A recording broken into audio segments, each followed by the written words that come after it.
Sir, before we have one question here from Jing Villamente of Daily Tribune with regards to the ito yung harassment dun sa parents. But before that, I'd like to ask this question, the personal question, no? So, uh, yung tatlo ay they give timely information sa inyo. So right now, can we say that they are totally in support of the government of the Philippine Army? Ako personally I can attest na sila po ay atin na because they've been providing information. They want us to engage yung kanilang dating grupo. Not primarily to engage them sa firefight but primarily ang number one na gusto nilang mangyari ay mahuli namin yung mga kasama nila because gusto nila mabuhay actually minsan nga actually nung nakita nila yung the other pictures ng encounter scene na may mga dugo, worried sila worried, very worried sila because they know every member of the group. So sila po yung nakikipagtulungan just so ma-rescue namin yung kanilang mga kasama. Ayun. So sir, ilan na lang daw yung natitira na mga kasama nila at identified na rin ba nyo through them yung kanilang commanding officer doon? Yes, actually yun nga yung pinakamatibay na miyembro, yung CEO ng MRDO na si Commander Busay, Kabusay yan daw talagang hardcore. But the rest 12 na lang yung iniwan nila doon. They were 15 tapos nakababa silang tatlo, 12 na lang. Yung encounter the other day, wounded yung isa na may hawak nung may hawak AK.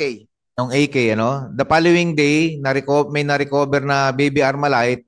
Ang may-ari noon yung deputy ni Busay. So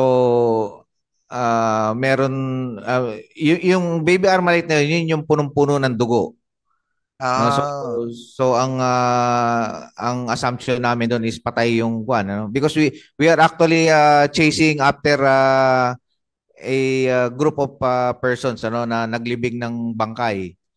So probably yun na yung yun na yung isang patay nila. So I think more or less mga 10 10 na effective na lang yung from my height nung dumating ako 20 plus yan 25 nung dumating ako. A lot has surrendered already.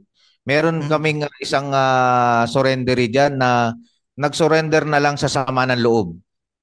Isa po siyang dumagat from Quezon.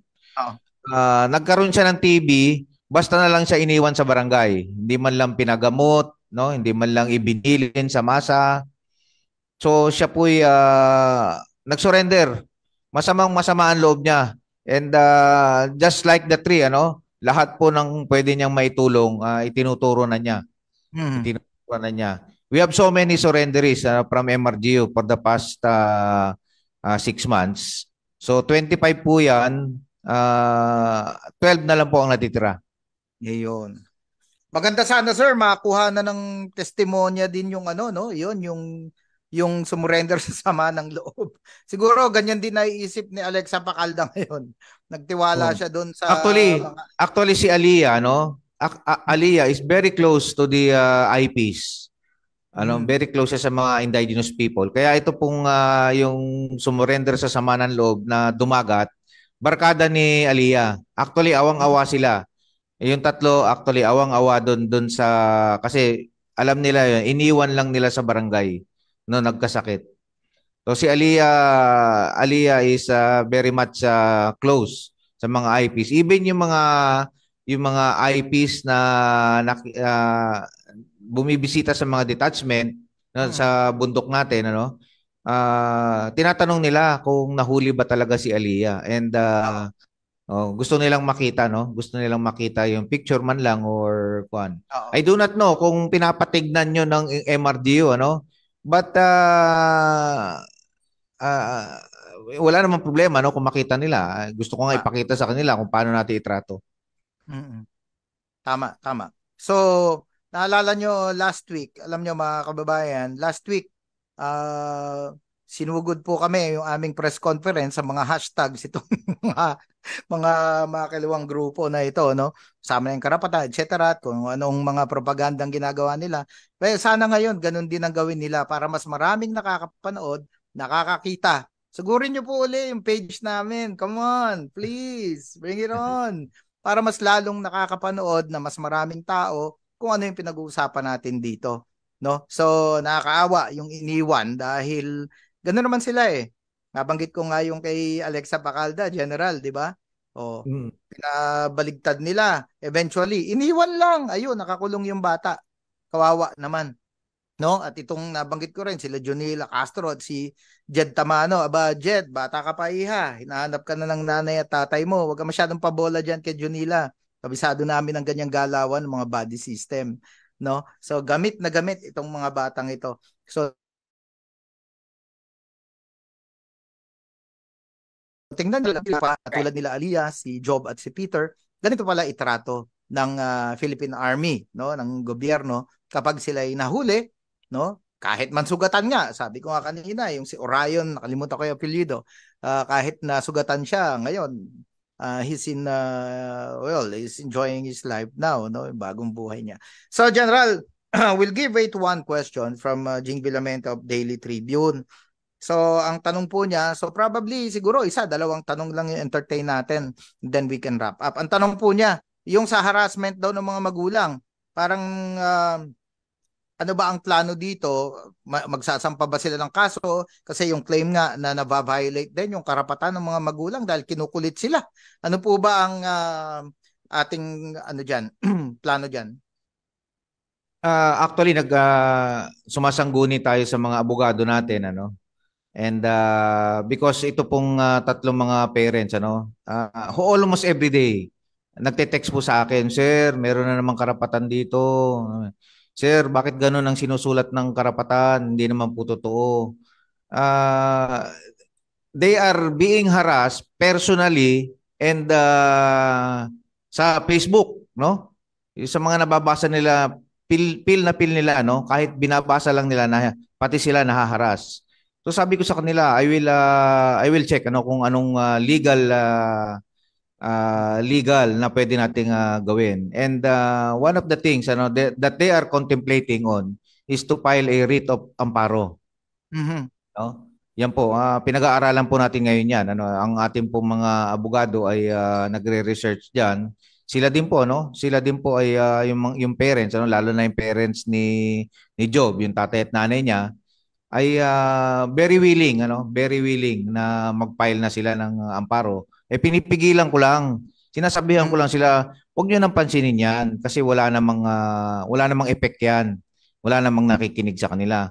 Pero sir, actually awang-awa siya sa government, ano, yung father ni Job. Unlike before na suportado niya yung anak niya. Pero ngayon, nakita niya kasi no, that he saw how the government treats his son fairly despite what has been done by the son, ano, ganun pa rin siya itato. So sabi niya naaawa na siya sa government and he wants to help. Gusto nga niya mag-reservice, ano, gusto niya mag-reservice para makatulong, gusto niya mag-preacher para magsabi kung ano yung mga ginagawa ng kabila. He wants to help. Yung amparo is ano lang yan, one of the things that he thought of. Yes. Pwede ring kasi yung mga donation drive na yan na ginagamit yung tatlo, no? It may be in violation of the law also. Baka nga pwedeng pumasok sa terrorist financing yan eh. And other possible violations under the revised penal code, no? May mga tinanong din po tayong lawyers yan. Yun nga din yung tanong ng mga parents, ano? How is it that they are using their children, ano? Yung kanilang mga anak, to solicit funds na hindi nila alam, na hindi sila nakikinabang, ano? Para kanino ba yung mga pera na yan, ano? Para saan ba dadalhin yung mga pera na yan? And it is very, sabi nila, hindi naman sa amin binibigay, hindi naman namin nararamdaman, hindi namin natitikman. sino ba nakikinabang, ano? So Tama. that is one thing that should be investigated.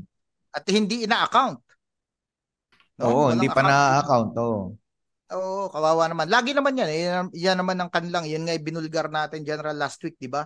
Yung ASDR scheme, yung abduct daw, kuno, surface, donate, at saka Donate. release. Pag Oo. nalaman nila sumuko pala or na nahuli, sabihin release. Tapos hindi nawawala yung donate. Donate, oh. Actually, donate na lang ang natitira. Donate No, na. wala na 'yung abduct. Hindi na nila pinaninindigan yung abduct, no? Oo. Hindi rin naman nila pinapanawagan yung surface at release. Oo. Yung donate na Donate lang na ang lang. natitira sa kanila. So, Ay, halatang scammer. No, ayun. mga palakad ng scammer yung ginagawa nila. Correct.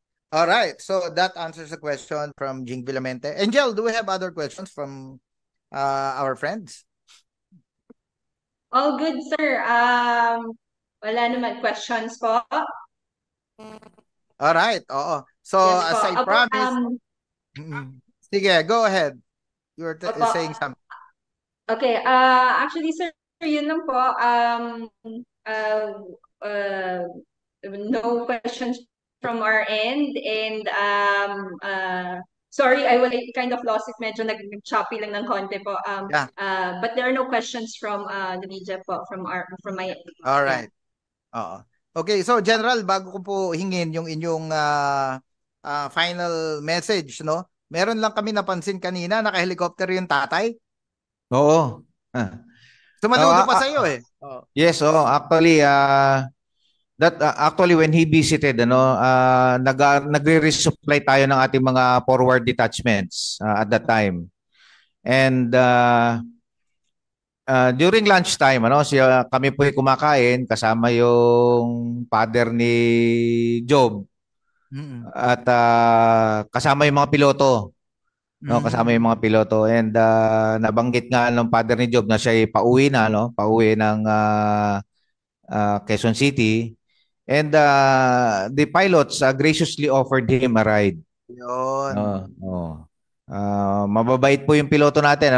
Sila po yung katulong natin dito. For the past weeks, dito po sila nag-standby, helping out the troops. And showing sincerity sa lahat po ng tao wherever they came from. Ganyan po ang quality ng sundalo ng armed forces ngayon. Very humanitarian, very helpful, very professional. At tuwan-tuwa po yung tatay ni Job. I think that is why pagdating niya sa Quezon City, ang una niyang text kagad, "Sir, paano ba mag-reservice?" Gusto niya kagad mag-reservice. Sabi ko naman sa kanya, madali lang 'yan. I will help you. We can do that. Every help that we can get, we will do that. Ayos. All right. Oo, napakaganda sa reserve. Ako po ay commissioned officer ng Reserve Force din sa RSCOM. So sama po kayo, Tatay Jerome, at kami po ay open arms sa tatanggapin kayo dito sa ating Reserve Force. No? All right. So thank you very much, Brigadier General Randolph Cabangbang, the Commanding General of the 203rd Brigade, and congratulations po, no? Hindi lang doon sa mga enkwentro, yung sa pagkakahuli sa tatlo, kundi congratulations yung binanggit ninyo kanina na babaguhin nga yung approach, no? The approach now is to engage them peacefully and entice them, no, to go back to the folds of the law and rejoin their families and mainstream society. So with that, General, we'd like to get your final message to the people, to our friends in the media and everybody who's listening and watching us right now. Again, this could have been a sorry episode, but happy yung parents. And this is not only a case of hands off our children, pati hands off our families. Yun naman yung isinisigaw ngayon ng children na bumalik, na hands off our families. Yes. Nagmamakaawa yung tatlo na karapatan, lubayan nyo na yung aming mga pamilya. Huwag nyo nang kulitin because whatever you do, karapatan, wala na kayong habol. We already saw what is truth. Kaya hindi na kami magpapaloko. No? So hands off our children and hands off our families. So maraming salamat again for giving me the opportunity. Tag Reloaded. I'm very happy to be back and see you again in the future episodes. Thank you very much, General Randolph Cabangbang, the Commanding General of the 203rd Brigade. It's our pleasure po at kami natutuwa, kami galak na lagi nyo kaming pinapaunlakan. So I flex ko lang, sir. Hands off our children. Actually, kahit mga pamangkin ko, mga kamag-anak ko, kinausap ko wag na wag kayong sasali. Hands off. Nire-recruit nga daw yung taga-FEU kong pamangkin. Wag na wag. Ako, ingatan niya mga kabataan, party list na yan, anak bayan, Gabriela Youth, mga ano pa ba yan? Iwasan nyo yan. Galing kami dyan. Lolokohin lang kayo yan. So, kawawa kayo.